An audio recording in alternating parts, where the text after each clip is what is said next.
Yo, this situation keeps getting crazier. Warrior star Draymond Green is going viral today for all the wrong reasons, making some shocking comments about Rockets forward Dillon Brooks. Yes, these two are still beefing days after that historic Game 7. And in today's video, I'll fill you in on all the insanity going down, and I'll break down why you can expect 10 times the drama as Draymond and the Warriors face an even bigger nemesis starting tonight in Minnesota. But before we get to that, I need you to hit subscribe one time if you want the Warriors to beat the Timberwolves tonight. I'm Arthur Ballesteros. This is Warriors Digest. We bring you daily videos on the Warriors covering everything on and off the court. And let me tell you, all the drama today is from what's going on off the court here. Because if you remember what happened after Game 7, Dillon Brooks walks off the court without shaking hands. Well, Draymond had some spicy words for him in the latest episode of the Draymond Green Show with Baron Davis. That's Draymond's podcast. Today, he called Dillon Brooks a sucker and called him out,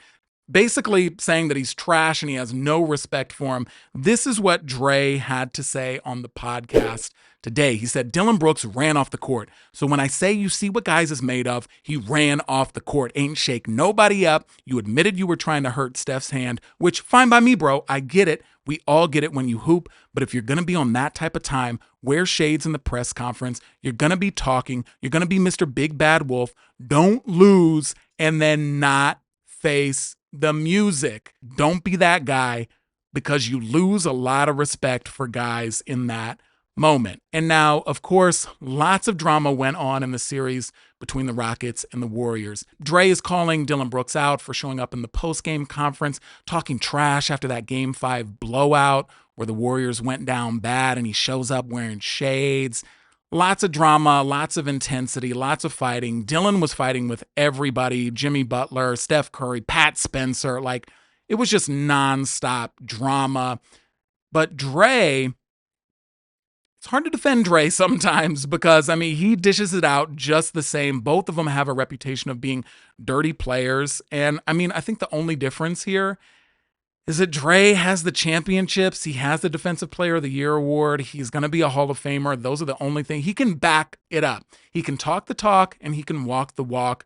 It doesn't mean what he does is right, but as a Warriors fan, I mean, that's kind of the only way that you can justify some of his behavior, is that at least they won championships. And it's just weird that he's calling Dillon Brooks out for his behavior being detrimental to the team, because Dray had to apologize to the team for his behavior, getting an early flagrant foul in Game 6, costing him that game as the momentum shifted there. So lots of people throwing stones, and they all live in glass houses. But, I mean, Dray, that's our guy. As Warriors fans, that is our guy. But Dray didn't stop there. No, he went on to say this in the podcast. He said Dillon Brooks couldn't come through in the series in large part because nobody on the court respects you.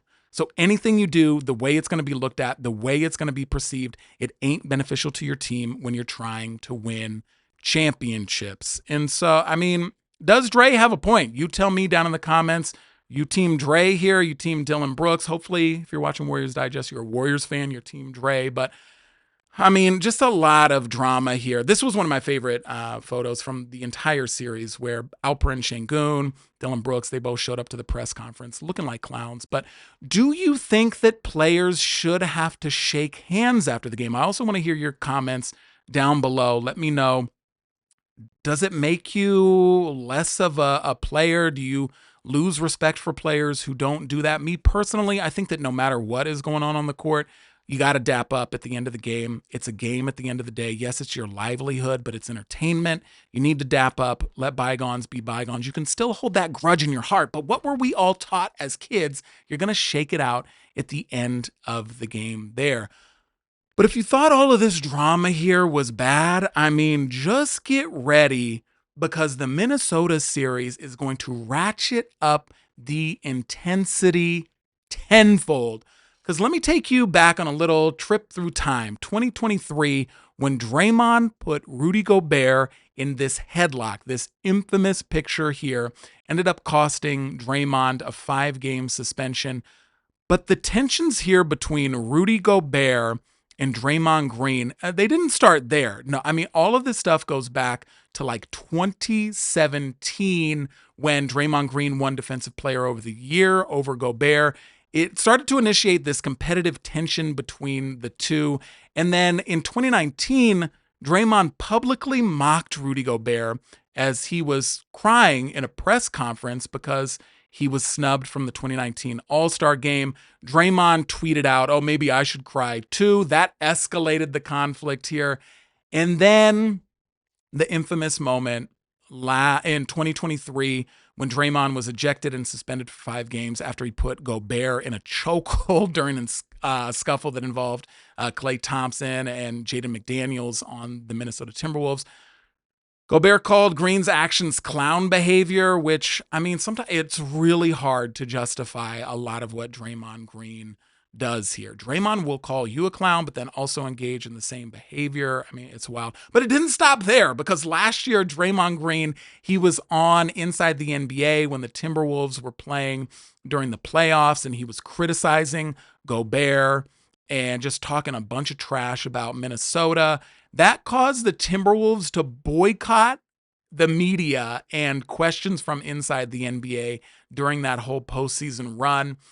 Just wild, wild, wild. So you can expect that the tensions are going to be running high as the Warriors prepare to face off against the Timberwolves in Game 1 tonight. But I mean, with Rudy Gobert, there's a lot to hate about him as well. Yes, you can talk all you want about Draymond, but let's not forget that Rudy Gobert is the guy who got the NBA shut down back in 2020 when COVID started. And Rudy Gobert was actually the first player to test positive. Now, a week before that, there was this press conference where they were asking Rudy Gobert if he was concerned about COVID. And he kind of jokingly coughed in his hands and then went and touched all the mics on the press table there. Well, a week later, he was the first NBA player to test positive for COVID, got the whole league shut down.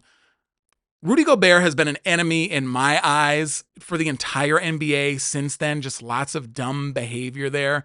So it's going to be really interesting. You can have your hate for Dray. I have my hate for Rudy for different reasons there. But this series is going to be really interesting against the Wolves. I mean, when you look at the regular season series, the Warriors, they've won 3-1. Now, these teams have not faced each other since the Warriors traded for Jimmy Butler. So that kind of changes the whole dynamic here, but gives you some more hope as a Warriors fan that, you know, they can beat the Timberwolves without Jimmy Butler. So they should be able to beat them again here. Although the Warriors are coming into this heavy underdogs.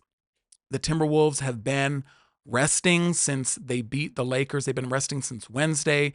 The Warriors just had to play on Sunday in that intense Game 7, get on a plane, fly to Minnesota. Now they're playing today, tipping off at 6:30 p.m. Pacific time. But there's a lot of history between these two franchises. I mean, you remember Minnesota famously passed on Steph Curry in the 2009 draft, which allowed the Warriors to select him. Infamously, the Wolves selected Johnny Flynn, who everybody's like, who? Nowadays, you wouldn't even know. At the time, even, it looked like a bad pick.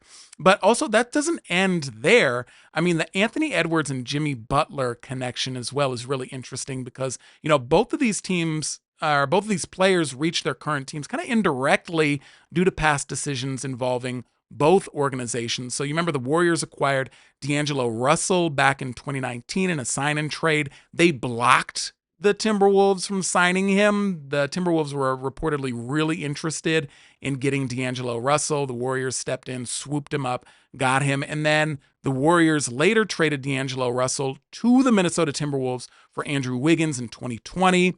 We all know what happened there. Andrew Wiggins was a huge part of that championship run in 2022. And then Andrew Wiggins eventually was traded for Jimmy Butler.